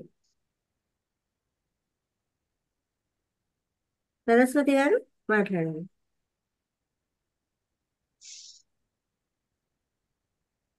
ఏమైనా మేడం, డౌట్స్ ఉన్నా అడగండి మేడం. మురళీశ్వరమ్మ గారు చాలా బాగా మాట్లాడారు మేడం. తప్పకుండా తను మాట్లాడుతున్నాడు చూడండి. రామాయణంలో పాత్రల గురించి, ప్రారంధ కర్మల గురించి ఉమ్, ఆ, అర్థమయ్యే రీతిలోనే చెప్పారు. ఆ అవును. సింహం కథ చూడండి ఎంత బాగా చెప్పారు. ఆ గొర్రెల కాపరి తీసుకొచ్చి ఆ సింహం ప్రసవించి చనిపోయిన తర్వాత ఆ ఉమ్, పిల్లని గొర్రెల కాపరి పెంచితే ఒక పెద్ద సింహం వచ్చిన తర్వాత ఈ పిల్లని చూసి నువ్వు కూడా సింహాన్ని అని చెప్పిన తర్వాత తిరిగేది. మరి ఉమ్, అదే విధంగా ఒక సద్గురువు మన జీవితంలోకి వచ్చిన తర్వాత మనం ఆత్మస్వరూపం సంగతి మనం తెలుసుకోగలుగుతాము. అట్లాంటి వారు పత్రిజీ గారు అని చెప్పని ఎంత బాగా చెప్పారు మేడం. మేడం బాగా మాట్లాడారు. అర్థమయ్యే రీతిలోనే సరళంగానే మాట్లాడారు. మనం చెప్పడానికి ఇంకా థ్యాంక్ యూ మేడం. ఆ, చాలా బాగా మాట్లాడారండి. మీరు చాలా బాగా చెప్పారు. మీకేమన్నా డౌట్స్ ఉన్నా అడగండి. మీరు సాధన చేస్తూ ఉంటారు, అందులో మీకు ఏమన్నా అనుమానం ఉంది, అట్లా మనం అనుమానంతో సాధన చేయకూడదు. ఇప్పుడు ఏదైనా వచ్చినప్పుడు దాన్ని క్లియర్ చేసుకోవాలన్నమాట మనం. అదే మేడం, కూర్చున్నప్పుడు రకరకాల ఆలోచనలు అయితే వచ్చేస్తున్నాయి మేడం. కూర్చుంటే అది పనిగా కూడా కూర్చోవడం, నాకు మోకాళ్ళు నొప్పులు విపరీతంగా, అదొక సమస్య అయితే కూర్చోగానే ఇంట్లో విషయమో, ఆ విషయమో, ఈ విషయమో, గతము వచ్చే సహజంగా అందరూ అడిగే ప్రశ్న ఇదే ఉంటుంది మేడం. ప్రతి ఒక్కరికి కూడా ఆలోచనలు ఎక్కువ వచ్చేస్తాయి. అది పనిగా మనం ప్రశాంతంగా కూర్చున్నప్పుడు ఇంకా ఎక్కువ అవుతాయి అనేది అందరూ అడుగుతుంటారు. నాది కూడా అదే ఉంటుంది. అట్లాగే వచ్చేస్తుంటాయి. ఈ విధంగా ఆలోచనలు పూర్తిగా రాకుండా శూన్యంగా ఉండాలి మైండ్ అంటే ఎట్లా మేడం? మేడం మంగేశ్వరమ్మ ఇప్పుడు గారు మనం చెప్తాను. మేడం చిన్న ఉదాహరణ, మనం ఆ, ధనం సంపాదించుకొని బీరువాలో పెట్టుకున్నామండి. మనకు అవును, అవసరమైనప్పుడు ఆ ధనాన్ని తీసుకొని వాడుకుంటున్నాం, ఖర్చు పెట్టుకుంటాం. ఖర్చు పెట్టుకుంటాం కదా. అవును, ఇలాగే మనం ఈ ప్రాపంచికంలో పోగు చేసిన ఆలోచనలన్నీ మన తలలో స్థిరమైపోయినాయి. అలా అవన్నీ నిండిపోయింది. ఆ ఆలోచనలన్నీ ఇన్ని సంవత్సరాల నుంచి ఉన్న ఆలోచనలు వస్తున్నాయి అంటే అవి బయటికి పోతున్నాయి. ఆలోచనలు వస్తున్నాయని మీరు ఎప్పుడూ అనుకోవద్దు, కళ్ళు తెరవద్దు. ఆలోచనలు వస్తున్నాయి అంటే మీలోంచి ఆలోచనలన్నీ తొలగిపోతాయి. నాకు మొదట్లో ధ్యానంలోకి వచ్చినట్టు చాలా ఆలోచనలు వచ్చాయి. కంటంట ఏకధారగా నీరు కూడా కారిపోయింది. అదే మేడం, నేను కూడా డాక్టర్స్ అదే కూడా చూపించాను. డాక్టర్ అదే కూడా చూపిస్తే వాటర్ బ్లాక్ అయిందని చెప్పారు. కానీ అది కొన్నాళ్ళకి అదంతటా అదే ఆగిపోయింది. ఈ మోకాలు నొప్పి అంటున్నారు చూడండి, మీలో అవును. బ్లాక్స్ అన్ని కరుగుతూ ఉన్నాయి. మీకు ఆలోచనలు వచ్చినాయి అంటే మీలో గతంలో ఉన్న ఆలోచనలన్నీ తొలగిపోతున్నాయి అని అర్థం చేసుకోండి. మీరు కాదు మాత్రం మేడం, కళ్ళు తెరవద్దు. మరో రోజు కూర్చున్నప్పుడు కూడా మళ్ళీ తిరిగి ఆలోచన వెళ్ళిపోతున్నాయి అంటున్నారు కదా. సరే మేడం, అలాగే మళ్ళీ మరో రోజు కూర్చున్నప్పుడు కూడా మళ్ళీ నిన్న వచ్చిన ఆలోచనే ఈ రోజు వస్తుంది. ఈ రోజు కూర్చున్న ఆలోచన రేపు కూర్చుని, అంటే తిరిగి తిరిగి ఆ ఆలోచన మళ్ళీ మళ్ళీ మైండ్ లో మనకు ఒక ప్రశ్నలాగా వస్తానే ఉన్నాయి కదా అవి మేడం. బాగా మనసులో స్థితమైందండి. మనం ఇప్పటి వరకు ప్రపంచక జీవితంలో అంతా పోగు చేసుకున్నాం. పోగు అవునవునవును, చేసుకున్నవన్నీ బయటికి వెళ్ళిపోవాలి. అవునవును, అవును. Okay madam, thank you. మాట్లాడండి ఇంకా. జయశ్రీ గారు ధన్యవాదాలు. బాగా చెప్పారు. మాట్లాడండి. మాకు అర్థం అవుతుంది కానీ మాకు ఎలా క్వశ్చన్స్ ఏం అడగాలి, ఎలా ఏంటన్నది నాకైతే తెలియట్లేదు. వినడం వరకు అయితే అర్థం అవుతుంది. కొంచెం ఇంకా టైం పడుతుంది మాకు. క్లాస్ ఇప్పుడే కొత్త అర్థమైందా కాబట్టి మేడం? బాగా చెప్పారు. క్లాస్ అర్థమైందా? క్లాస్ అయితే అర్థం అవుతుంది. అర్థం అవుతుంది కానీ మాకు ఎలాగ అడగాలి మిమ్మల్ని అన్నది నాకు తెలియట్లేదు. సాధన సాధన చేస్తా క్లాస్ అయితే ఉన్నప్పుడు బాగుంది మనకు మేడం, డౌట్స్ బాగా వస్తాయి. చెప్పారు. ఎక్కువ సాధన చేస్తా అన్నప్పుడు అప్పుడు ఆలోచన లేకుండా ఉన్నప్పుడు నేను స్టార్టింగ్ ఒక్కొక్క దాని మీద మనకు అప్పుడు డౌట్స్ వస్తాయి అన్నమాట. జయశ్రీ గారు. అంటే కూర్చుంటే ఫ్రీగా చేయగానే కదండి ఉమ్, క్లియర్ అవుతుంది. ఉమ్. ఓకే అండి, థ్యాంక్ యూ అండి. Thank you. జయశ్రీ గారు అన్మ్యూట్ చేసుకోండమ్మా, వీడియో ఆన్ చేసుకోండి. జగదీష్ గారు వీడియో ఆన్ చేసుకోండి, అన్మ్యూట్ చేసుకోండి. జయలక్ష్మి, కృష్ణకుమారి గారు వీడియోస్ ఆన్ చేసుకోవాలి. ఏమైనా డౌట్స్ ఉంటే అడగండి, మాట్లాడండి. మాట్లాడండి అమ్మా. గ్రూప్ లో పెట్టింటారు మేడం. జగదీష్ మాట్లాడండి. నమస్తే మేడం. హలో, వినిపిస్తుంది, చెప్పండి. వినిపిస్తుందండి. మేడం బాగా చెప్పారండి. లాస్ట్ లో అటెండ్ అయ్యానండి క్లాస్ కి, ఊరెళ్ళబట్టి. ఓకే. మేడం నమస్తే అండి. నమస్తే అండి. చెప్పేది బాగుందండి. కర్మల గురించి అన్నిటి గురించి చెప్తున్నారు. ఆ మేడం అన్నట్టే సరస్వతి మేడం డౌటే నాది. మీరు అన్నట్టు ఒక మనిషి అడిగితే డౌట్ అందరికీ క్లియర్ అవుతుంది అంటారు కదా. అదే ఆ డౌట్ నాకు కూడా క్లియర్ అయిపోయింది. అయితే సగం నుంచే విన్నానండి, అంతా వినలేదు మీది. నేను ఇప్పుడే క్యాంప్ నుంచి వచ్చాను. యూట్యూబ్ ద్వారా వస్తాయేమో వినండి. అదే మేడం, మా లలిత మేడం పెట్టేస్తారులేండి, వీడియో పెడతారు, వింటాను, ఫుల్ గా వినేస్తాను. చెప్పడం అయితే చాలా బాగుందండి. అనర్గళంగా బాగా చెప్తున్నారు మీరు కూడా. అలా ఆపకుండా వినడానికి బాగుంది, గ్యాప్ లేకుండా వినా. గ్యాప్ లేకుండా చెప్తా ఉన్నా కూడా మనకు అర్థం అవుతా ఉంది మేడం, బాగా అర్థమవుతుంది, అదే అంటున్నాను. బాగా ఇంకా అర్థం అవుతుంది. అది పక్క చూపు పట్టేందుకు అవకాశం కూడా లేదు, డిస్టర్బ్ అవ్వకుండా అలా వినేందుకు బాగుంది, వినాలనిపిస్తుంది మనకు బాగా. వినాలనిపిస్తుంది, అదే అంటున్నాను. బాగా చెప్తున్నారు, బాగా చెప్తున్నారు మేడం, బాగా చెప్పారు. మళ్ళీ మీరు అన్నారు కదండి 7 కర్మల గురించి, అది ఈసారి చెప్పండి క్లాస్ తీసుకొని. తప్పకుండా చెప్తానండి, నెక్స్ట్ తప్పకుండా చెప్తాను, చెప్పండి. వివరిస్తాను. ఆ కర్మల గురించి 1 గంట క్లాస్ అవుతుంది మీకు. తప్పకుండా కామ్య కర్మలు, నిశ్చిత కర్మలు, పాప కర్మలు, పుణ్యకర్మలు, నిత్య నైమిత్తిక కర్మలు, ప్రాయశ్చిత్త కర్మలు, సత్య కర్మలు, ఈ 7 చెప్పండి కర్మలు మేడం. 1 గంట క్లాస్ ఇస్తాను మీకు. అలాగే తీసుకుంటాను ఖచ్చితంగా. బాగా విషయం మీద పట్టుంది మేడం, మేడం గారు. అదే బాగా బాగా చెప్తున్నారు. విషయం మీద మరి అవునండి మేడం, మీరందరూ మరి భీమవరం మాస్టర్స్ వస్తే తప్పకుండా మీరు ఎంతకన్నా అంతే బాగా చెప్పగలుగుతారు. ఆ క్లాసుల్లో ట్రైనింగ్ క్లాసులు అటెండ్ అయినామంటే ప్రతి ఒక్కరిని అలా తీర్చిదిద్దుతారండి. అవును అవును ఈ లలిత మేడం రోజు మేము 60 మంది మాస్టర్స్ ను అన్ని ఊర్లు, అన్ని జిల్లాలు తిరిగి ఇలా క్లాసులు చెప్పగలుగుతున్నాం అంటే గురువులు ఇచ్చిన ట్రైనింగ్. అంతే. అవునండి, సీనియర్ ప్రతి నెల మాస్టర్స్ అయ్యారు అందుకే. 3 రోజుల క్లాస్కి వెళ్తాం మేము. పుణ్యక్షేత్రాల్లో పెడితే వెళ్తాము, ప్రతిరోజు జూమ్ లో పాల్గొంటాం. లలిత మేడం వీడియో మీరు పెట్టండి వెళ్తా మేడం ఉంటారు, మాకు. మీరు చాలా బాగుంటుంది మేడం. ఇది ఓకే. నిన్న శివ మాస్టర్ గారిది కూడా పెట్టండి. నిన్న నేను క్యాంప్ వెళ్ళడం వల్ల మిస్ అయిపోయాను. సార్ అయితే మరీ మరీ చెప్పారు రమ్మని, అందరికి బాగా ఫీల్ అయ్యాను రాకపోవడం వల్ల. నో ప్రాబ్లం, పెడతాను. కృష్ణకుమారి గారు మేడంది అన్మ్యూట్ కూడా చేసుకున్నామా? పెడతానండి, పెడతాను. అన్మ్యూట్ చేసుకున్నాము. మీరు పెట్టే ఇమేజెస్ చాలా బాగుంటాయి మేడం, లలిత మేడం. గ్రూప్ లో పెడతా ఉంటారు కదా మీరు, గౌతమ బుద్ధుడు అని చెప్పని కొటేషన్స్ అన్ని లాగా పెడతా ఉంటారు కదా, మెసేజ్లు పెడతా ఉంటారు మంచి మంచి. తెలుగులో పెట్టేటవన్నీ కూడా చాలా బాగుంది. కృష్ణకుమారి గారు మాట్లాడండి అమ్మా. కాదండి, అంతకు ముందు జన్మల్లో మనకి కర్మలు ఇప్పుడేమి రావంటారు. మరి ఇప్పుడు ఆరోగ్యాలు బాగుండట్లేదు అయ్యి అని అంటే, మరి ఇప్పుడు ఈ జన్మలో వస్తున్నాయి అంటారా? గత జన్మల్లో వస్తున్నాయండి, గత జన్మల్లో వస్తాయి, అనుభవిస్తేనే పోతాయి. అయ్యేవే ప్రారంధ కర్మలు. గత అంటే జన్మలో గత జన్మలో మనకి జ్ఞానం ఉండదు, జంతువులాగా పుడతామని చెప్పారు కదా, దాని గురించి అంటే మళ్ళీ ఇప్పుడు మనం మానవ జన్మలోనే ఉన్నాం అంటారు. అంత ముందు కూడా ఫస్ట్ మానవ జన్మ ఎత్తిన దగ్గర నుంచే ఈ ప్రకృతి తమో గుణం, రజో గుణం, సాత్విక గుణంలోనే భగవానుడే చెప్పాడు, ఈ గుణంలో ఉన్నయే ఆ జన్మలో చేస్తాం. జంతు జన్మల నుంచి ఏం కర్మలు రావట, ఇక్కడి నుంచి చేసే కర్మల నుంచే ప్రారంభం అవుతాయి. మానవ జన్మలోనే ప్రారంభం అవుతాయి కర్మలు. ఇప్పుడు ఈ జన్మ రావాలంటే ఇప్పుడు మనకి జ్ఞానం, బ్రహ్మ జ్ఞానం తెలియాలి, ఈ జ్ఞానం తెలియాలి అంటే ఎన్ని జన్మలు ఎత్తిన తర్వాత వస్తుంది ఈ జ్ఞానం? 350 జన్మల తర్వాత మనం ఈ మార్గంలోకి, మన జీవితంలోకి సద్గురువు వస్తారట. చూడండి, ఇప్పుడు అన్ని జన్మలు తీసుకొని 150 ఇక్కడికి జన్మలు, వచ్చినాం మనం. 150 జన్మలు తమో గుణంలో, 150 జన్మలు రజో గుణంలో, 100 జన్మలు సాత్విక గుణంలోకి వచ్చాకే 350 జన్మలు దాటితే గాని మన జీవితంలోకి సద్గురువు రాడు.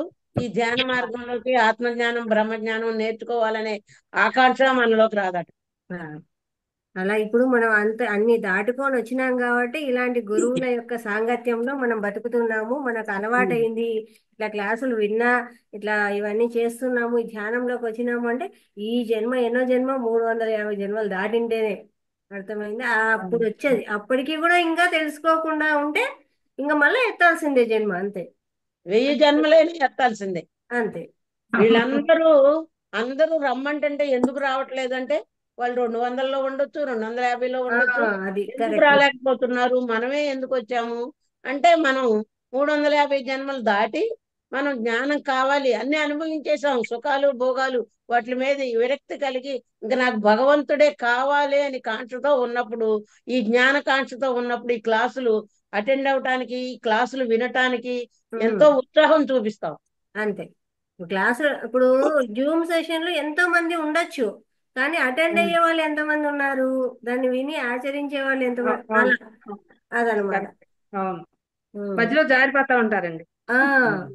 అట్లా మాట్లాడండి అత్తయ్య గారు, అన్మ్యూట్ చేసుకోండి, అన్మ్యూట్ చేసుకోవాలి. ఉండండి, అన్మ్యూట్ కాలేదు. మాట్లాడండి. మల్లేశ్వరం గారు, మీకు చాలా చాలా వందనాలు, మనస్ఫూర్తిగా నా వందనాలు, మనస్ఫూర్తిగా నా వందనాలు. నమస్కారం అమ్మా. మీరు చాలా బాగా చెప్పారండి. చాలా బాగా అర్థమైంది. చూడండి, నాకు మరలా మరలా అవకాశం ఇస్తారని నేను కోరుకుంటున్నాను. ఖచ్చితంగా మేడం. గు- గురువు లేని వాళ్ళు అదృష్టహీనండి. గురువు ఉండే వాళ్ళు భాగ్యశాలురండి. అట్లా మీరు మంచి గురువుని సంపాదించుకొని మీరు చాలా భాగ్యశాలి అయినారండి మీరు. ఆ ఆ ఏమండి వివేకానంద కూడా చెప్పినారండి, కొన్ని వందల జీవితాలు ఆయన అనుభవించిన తర్వాత మానవ జన్మ ఎత్తినాను నేను అని, ధార్మిక జీవనానికి కట్టుబడి ఉండాలా అని శాస్త్రాలు కూడా చెప్తున్నాయి అని వివేకానంద కూడా చెప్పినారండి ఆ మాట. తర్వాత మనకు మన జీవితము మనకు పూర్ణ కుంభంతో స్వాగతం పలకకపోయినా కూడా పలకలేదు. అయితే నుదిటి రాత క్షణము అడ్డం వస్తుంది అనమాట. నుదిటి రాత అనేది భగవంతుడు రాతను రాత.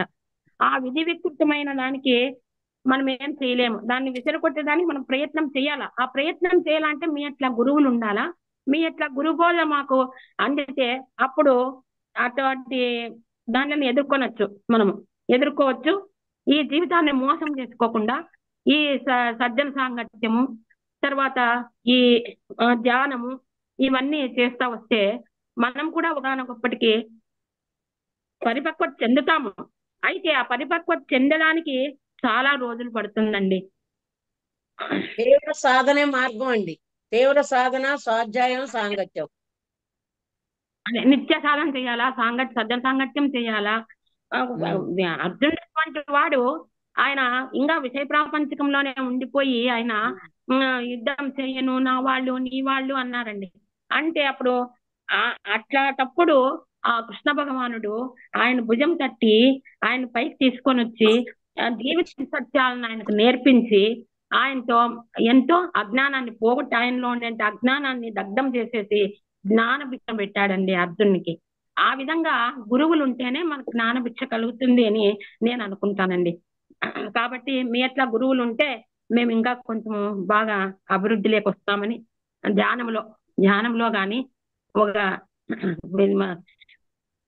ఏదన్నా కానీ మనము రాణించగలము అని చెప్తానండి నేను. అట్లనే ఈ జన్మలో కొంచెం అదే మీరు చెప్పినట్టు దానము, ధర్మము, మంచి బుద్ధి, మంచి ఆలోచనలు, తర్వాత మితభాషణము, తర్వాత ఇది శాకాహారము, మంచి ఆహారము, ఈ అలవాట్లన్నీ కూడా ఉండాలని మీరు చెప్పినారు. అవన్నీ అలవర్చుకుంటాము, బాగుంటామండి. అది ఇంతేనండి నా. థ్యాంక్ యూ అండి. చాలా బాగా మాట్లాడారు. జయశ్రీ గారు అన్మ్యూట్ చేసుకోండి. జయలక్ష్మి గారు వీడియో ఆన్ చేసుకోండి అమ్మా. జయలక్ష్మి, లక్ష్మి గారు ఏమైంది? లక్ష్మి గారు ఈరోజు వీడియో ఆఫ్ లో ఉన్నారు.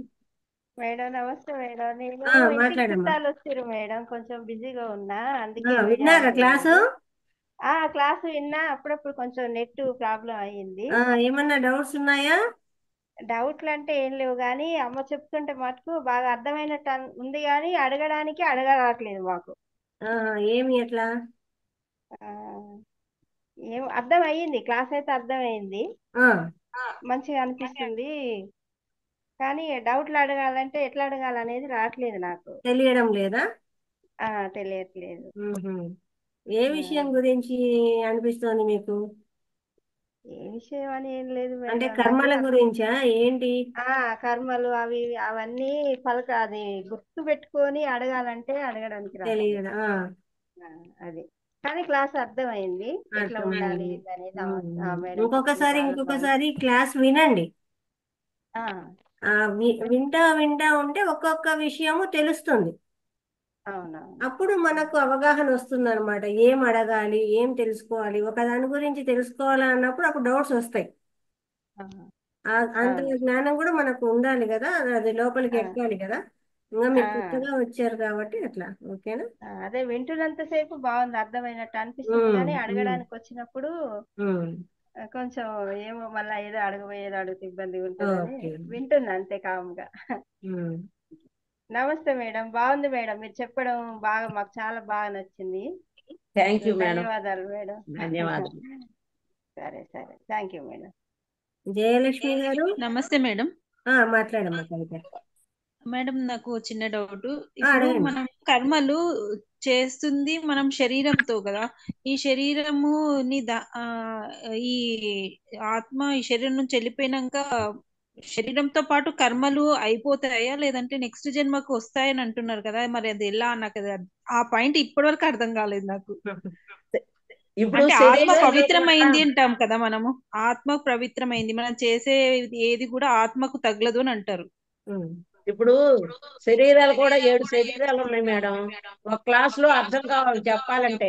ఇప్పుడు భౌతిక శరీరం కాలిపోతుంది మేడం. Okay madam. భౌతిక శరీరం కాలిపోతుంది, సూక్ష్మ శరీరం మనతో వస్తుంది, ఆత్మతో వెళ్తుంది. ఆ 7 శరీరాలు కాలే వరకు జన్మలు తప్పవు. 7 శరీరాలు దగ్ధమైపోవాల్సిందే. అంటే 7 శరీరాల్లోనూ ఆత్మ ఉంటుందండి. ఆత్మ ఉంటుంది. ఈ కర్మలు మనం చేసే అంటే దీని గురించి మరణించాక మనతో వచ్చే వాటిని గురించి ఒకరోజు తెలుసుకుందాం. మనతో ఏమేమి వస్తాయి?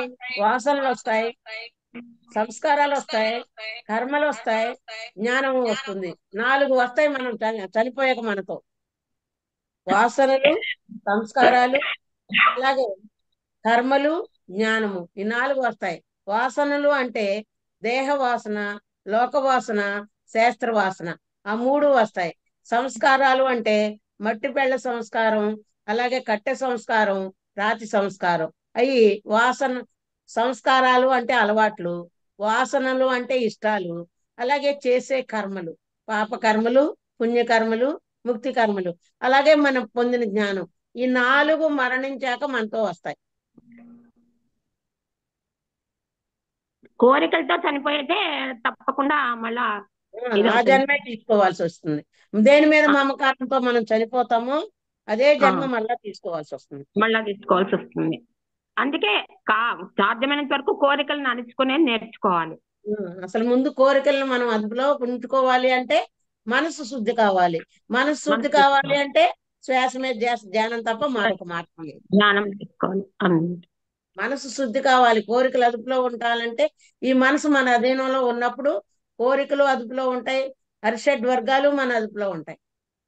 అవును మేడం. అంత రావాలంటే ఎంత కృషి చేయాలనో మనము. చాలా సాధన చేయాలండి, చాలా కష్టపడాలి. ఋషులు మహర్షులే వేల సంవత్సరాలు చేశారు. మనం చేసే సాధన ఎంతండి? ఎంత అదే కదా. అయినా మీరు చాలా సాధించినట్టున్నారండి. మీరు చాలా గొప్ప వాళ్ళండి నిజంగాను. Thank you madam, thank you. Kavitha గారు, మేడం కవిత మేడం ఇంకో డౌట్ మేడం. అర్థమైంది మేడం. ఇంకో డౌట్ ఏంటంటే ఇప్పుడు కొందరు యాక్సిడెంట్ లో కానీ ఇట్లా మధ్యన అల్పాయుష్తోనే చనిపోతారు కదా, అంటే వాళ్ళకి మళ్ళీ అంటే ఇప్పుడు ఈ జన్మ అంటూ అంటే ఇంకో రూపము ఎత్తడానికి టైం తీసుకుంటుంది అనేసి ఇట్లా అంటూ ఉంటారు కదా, మరి వాళ్ళకి ఆత్మలుగా అలాగే ఉండిపోతారా? వాళ్ళని ఎట్లా అంటారు కదా, పిచాచులు అయిపోతారు. ఒక యాక్సిడెంట్ జరిగినప్పుడు మరణించక ముందే మరణించాలి అనే ఒక బుక్ రాశారు సారు. అది చదివితే యాక్సిడెంట్ జరిగినప్పుడు ఏ కోరికతో చనిపోయాడో అక్కడ ఏం జరుగుతుంది, అప్పుడు అది ప్రేతాత్మగా కావచ్చు, అక్కడి నుంచి పైనుంచి వచ్చిన సహాయకులతో వెళ్ళిపోతే అక్కడ ఉన్నత లోకాలకి వెళ్ళవచ్చు. అక్కడ ఆయన ఉన్న పరిస్థితిని బట్టి, ఆయనలో ఉన్న కోరికను బట్టి మళ్ళీ జన్మ వస్తుంది.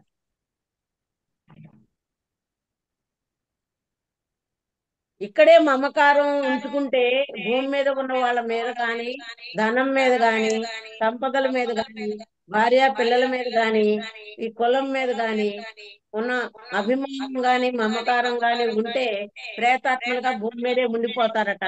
కొన్ని సంవత్సరాల పాటు అలా ఉండి ఉండి ఉండి ఇంక నేను ఉండను ఇక్కడ అని, నేను కూడా మరలా జన్మ తీసుకోవాలి అన్నప్పుడు పైలోకాలకు వెళ్తారట. చాలా ధన్యవాదాలు మేడం, చాలా బాగా చెప్పారు, బాగా అర్థమైంది. Thank you madam. Thank you very much madam. కాదు మేడం, మరి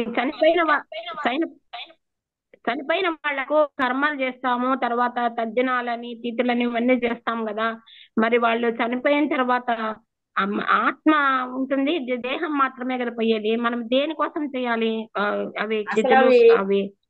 మన పత్రిజీ గారు అయితే కర్మకాండలు చేయటం వల్ల ఎటువంటి ఉపయోగము లేదు అని చెప్పారు. కబీర్ గారట ఒక బావిలో నీళ్లు లాగి ఎందుకు లాగి పోస్తున్నావు అంటే 10 కిలోమీటర్ల దూరంలో ఉన్న నా పొలానికి పోస్తున్నాను అంటే, నేను నీకు అంత దూరాన్ని ఉన్న పొలానికి ఆ నీళ్లు ఎలా వెళ్తాయి అంటే, మీరు ఎప్పుడో చనిపోయిన ఆత్మలకు పిండం పెడుతుంటే వెళ్తాగాలేంది, నేను 10 కిలోమీటర్ల దూరంలో ఉన్న పొలానికి నీళ్లు పెడితే వెళ్ళవా ఏంటి అని కబీర్ గారు అడిగారట. ఈ కర్మకాండల వల్ల ఎటువంటి ప్రయోజనము లేదు అని మన పత్రిజీ గారు స్పష్టంగా రాశారు పుస్తకంలో. మరి అయితే చేసే పుణ్యకర్మలు కానీ, ఆత్మకర్మలు కానీ, దాన ధర్మాలు కానీ చనిపోయిన వారికి చెందవు, మీకే చెందుతాయి. ఎవరైతే చేస్తున్నారో మీరు చేసే ఆ దాన ఫలితం కానీ, ఆ కర్మ ఫలితం కానీ అవన్నీ చేసే వాళ్ళకే చెందుతాయి కానీ ఆత్మగా ఉన్న వారికి చెందవు. ఆయన ఉన్నప్పుడు చేసుకున్నవన్నీ ఆయనకి చెందుతాయి తప్ప భూమి మీద పిల్లలు చేసే కర్మకాండలు, దాన ధర్మాలు వారి పేరు మీద చేసినవన్నీ ఆ పిల్లలకే చెందుతాయి అని మన పత్రిజీ గారు బోధించడం జరిగింది. అంటే పితృకార్యాలు చేయకపోతే పితృదోషాలు అంటుతాయి మనకు. ఇవన్నీ ఆ పితృదోషాల వల్లే మన బిడ్డలకి ఇట్లొచ్చింది, మనకు అట్లొచ్చింది, ఇట్లొచ్చింది అంటారు కదా మేడం. మరి అవన్నీ కాదు అని చెప్పారు గురువు గారు, పత్రిజీ గారు. ఇవన్నీ మనం కల్పించుకున్నవే తప్ప ఎవరు చేసిన దాన ఫలితం కానీ, పుణ్యకర్మ కానీ వారికే చెందుతుంది తప్ప వారి పేరు మీద చేసినంత మాత్రాన వాళ్ళు పైలోకాల్లో ఉన్న వాళ్ళకి అవి చెందవు. కాబట్టి పాపమేం రాదు, చేయకపోయినా కూడా మన మన పాపమేం అంటుకోదు. ముందే హైదరాబాద్ కూడా సార్ క్లాసులు పెట్టినప్పుడు బుక్స్ తెస్తున్నారండి. అక్కడ బుక్స్ తెప్పించుకొని మరణించక ముందే మరణించాలి అంటే మనం చనిపోయినాక ఏ లోకాలకు వెళ్తాము, ఏ కార్యాలు చేస్తే, ఇప్పుడు పాపకర్మలు చేస్తే భువర్లోకానికి వెళ్తాము, అలాగే పుణ్యకర్మలు చేస్తే సువర్లోకానికి వెళ్తాము. పాపకర్మలు పుణ్యకర్మలు కాకుండా ముక్తి కర్మలు చేస్తే జనాలోకం దాటి మహాలోకానికి వెళ్తాము, తపోలోకానికి వెళ్తాము. అలా 7 లోకాలు దాటి సత్యలోకానికి వెళ్ళినప్పుడే జన్మలేని స్థితిని పొందుతాము.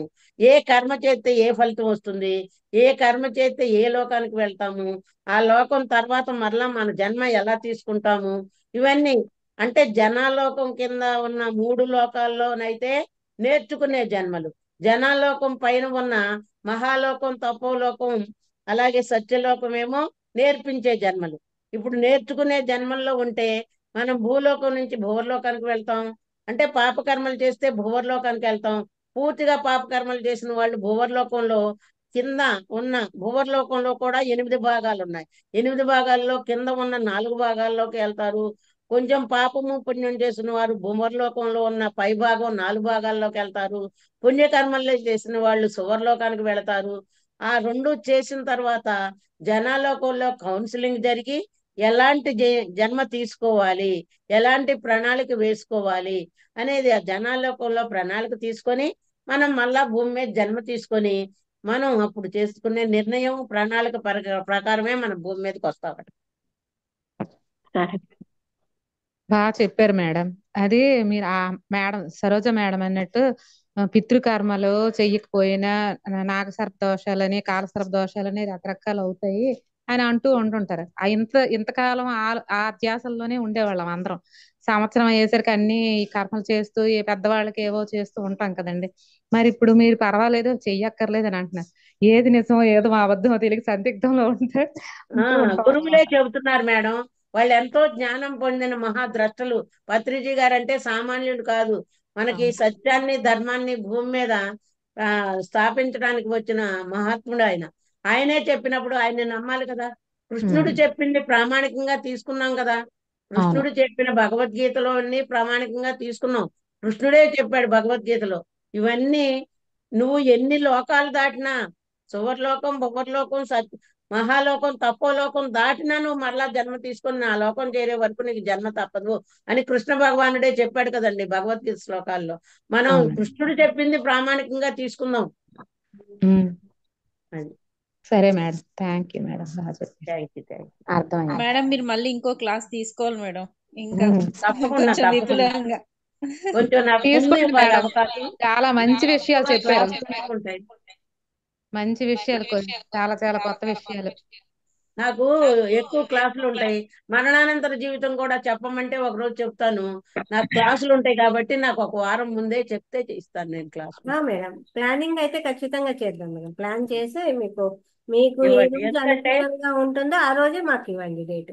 నిన్న రెండు క్లాసులు చేసి వచ్చా. పర్చూరు, రమణాయపాలెం. నిన్న ఉదయం ఒక క్లాసు, మధ్యాహ్నం ఒక క్లాసు చేసి వచ్చా.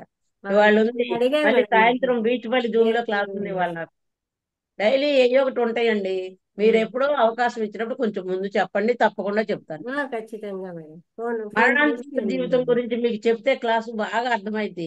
ఏ లోకాలకి ఏం చేస్తే వెళ్తాము, ఆ లోకాల్లో ఎన్నాళ్ళు ఉంటాము, మళ్ళా ఆకాశ రికార్డులో మనం చేసిన కర్మలన్నీ మనం ఎలా చూసుకుంటాము, ఆ రికార్డు చేసుకున్న తర్వాత పైనుంచి వచ్చిన మాస్టర్స్ ఎలాంటి జన్మ తీసుకోవాలి, నువ్వు కిందకి వెళ్ళి ఏం చేస్తానని వెళ్ళావు, ఏం చేసి వచ్చావు, వాళ్ళు ఇచ్చే కౌన్సిలింగ్ తీసుకొని మళ్ళీ ఎలాంటి జన్మ ఎన్నుకోవాలి, ఎలాంటి తల్లిదండ్రుల గర్భంలో జన్మ తీసుకోవాలి, ఇవన్నీ మనం ఒక ప్రణాళిక ప్రకారం వేసుకుంటామండి. సరే మేడం, ధన్యవాదాలు మేడం మీకు. Thank you.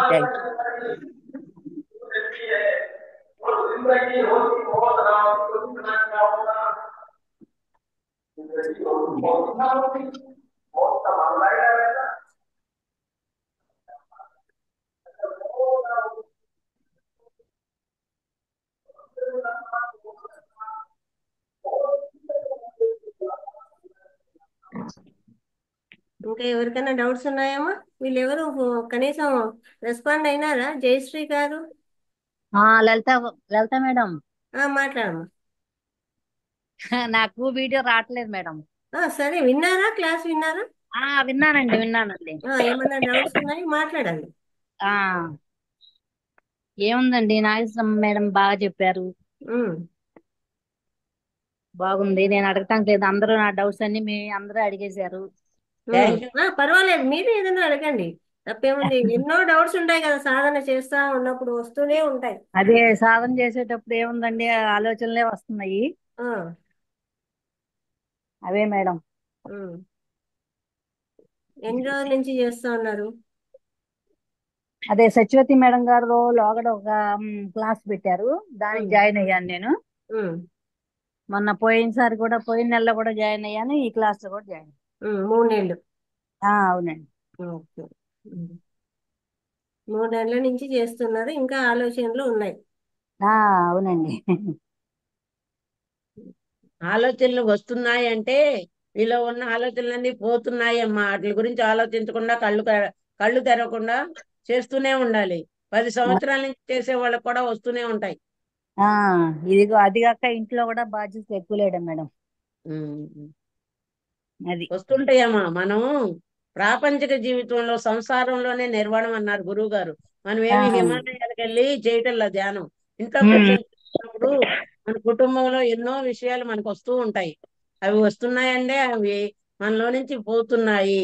మన మనసు ఎప్పుడైతే అసలు ధ్యానము అంటే ఆలోచన రహిత స్థితి ధ్యానము అని పతంజలి మహర్షి చెప్పడం జరిగింది. నెమ్మదిగా ఆలోచనలు తగ్గుతూ ఉంటాయి శ్వాసను గమనిస్తూ ఉంటే. శ్వాసను గమనించడం అంటే ఆలోచన లేని స్థితికి చేరటానికి అది ఒక మార్గం మాత్రమే. ఫస్ట్ టైం అయితే కొంచెం తల బరువు ఎక్కటం అవన్నీ ఉండేవి, కానీ ఇప్పుడు లేదులే మేడం. తగ్గిపోతాయమ్మా, అన్ని తగ్గుతాయి, అన్ని క్లియర్ అవుతున్నాయి. అదేనండి.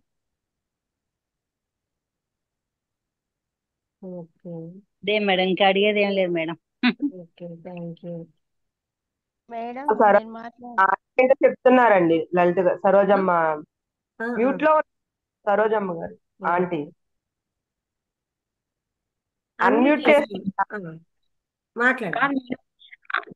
మహాభారతంలో ధర్మరాజుతో లాస్ట్ లో అందరికి తర్పణాలు ఇప్పించడము, వాళ్ళ కర్మకాండలు చేపించడము చేసినారు. అది కృష్ణుడు చేపించిందా లేకపోతే ఎట్లా మేడం? అది తెలియదు మేడం. అది నేను కొంచెం మేడం గారిని అడిగి చెప్తానులేండి ఈసారి క్లాస్. ధర్మరాజు చేత ఎన్ని చేయించారు అన్నారు కదా, అది ఒకసారి భీమవరం వెళ్ళినప్పుడు మేడం గారిని అడుగుతాను. అది నాకు సరిగా వివరం తెలియదు మేడం. అదే మేడం, వాళ్ళంతా చేస్తున్నారు కదా, అదే పద్ధతి ఇట్లా మనకు కూడా వచ్చిందేమో అని నా డౌట్. అది మనం మాత్రం మన గురువు గారు చెప్పటం పత్రిజీ గారు అవి ఏమీ అవసరం లేదు అని చెప్తున్నారు. అదైతే అది కనుక్కోండి మేడం, వాళ్ళు ఎందుకు చేశారో ఏమి అనేది. అడుగుతాను మేడం గారిని అడుగుతానండి. సరే మేడం, ధన్యవాదాలు. Thank you thank you. Okay, చాలా చాలా అనంతకోటి నమస్కారాలమ్మ నీకు. ఏం చెప్పినా తక్కువే. ఎంత ఎంత మంచిగా జ్ఞానాన్ని మేము పొందినామో, ఎంత మంచిగా మాకు చెప్పారో.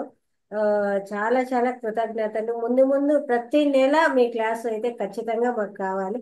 ప్రతి నెల మేము ఫోన్ చేసి తీసుకుంటాము. మీకు ఏ రోజు అనుకూలమవుతుందో ఆ రోజే మాకు క్లాస్ ఇవ్వండి. మేడం అర్లీ మార్నింగ్ కూడా ఒక సెషన్ ఉంటుంది మేడం, మీకు అవుతుందా? ఎన్నింటికండి? 6 గంటలకు మేడం. 6 గంటలకి అయితే నేను రూమ్ లో ఉంటాను మేడం. ఓకే, అయితే రాత్రి సెషన్ ఉంటుంది మేడం. రాత్రి సెషన్ అయితే వీలవుతుంది. Okay madam, thank you. ఖచ్చితంగా మాకైతే నైటే పెట్టించండి. ధన్యవాదాలు మేడం. నైట్ క్లాస్ కి అయితే బాగుంటుంది అందరికి. అవునండి, అవును, ఖచ్చితంగా తీసుకుంటాము. చాలా చాలా జ్ఞానాన్ని అందించారు. ధన్యవాదాలు మేడం. మీరు నాకు ఈ అవకాశం ఇచ్చినందుకు మీకే ధన్యవాదాలు చెబుతాను మేడం. అవకాశం ఏంటి మేడం, ఎంతో గురువులు కావాలి కదా అందరూ జ్ఞానాన్ని పొందడానికి. Thank you madam. ఓకే, ధన్యవాదాలు.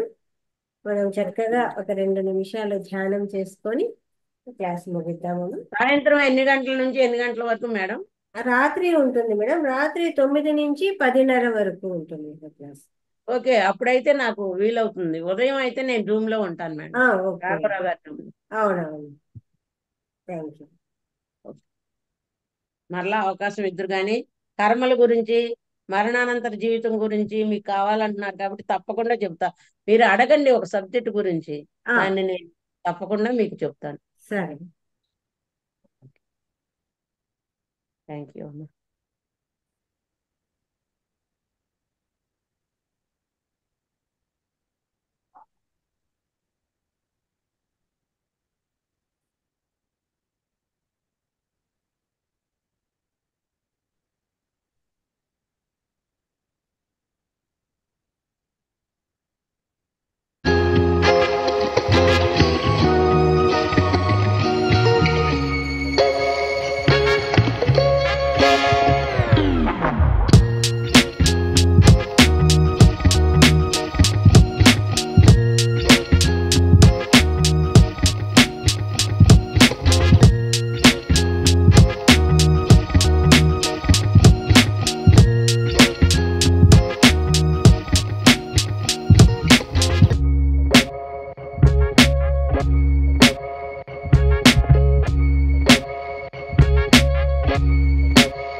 రెండు అరచేతులు విడదీసుకొని రెండు కళ్ళ మీద పెట్టుకుందాము.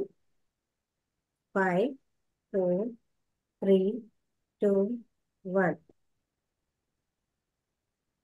ఇంతవరకు అంటే చక్కటి ధ్యానానికి అలాగే ఈ ధ్యానాన్ని అందించినటువంటి బ్రహ్మర్షి పితామహ పత్రిజీ గారికి, రాఘవరావు గారికి, రాజ్యలక్ష్మి మేడం గారికి, మనకు ఈ జ్ఞానాన్ని అందించినటువంటి నాగలక్ష్మి మేడం గారు అందరికీ కూడా చక్కగా ధన్యవాదాలు తెలియజేసుకుందాము.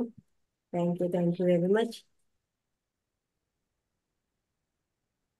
థ్యాంక్ యూ ధన్యవాదాలు. థ్యాంక్ యూ అందరికీ కూడా. రేపు చివరి సెషను.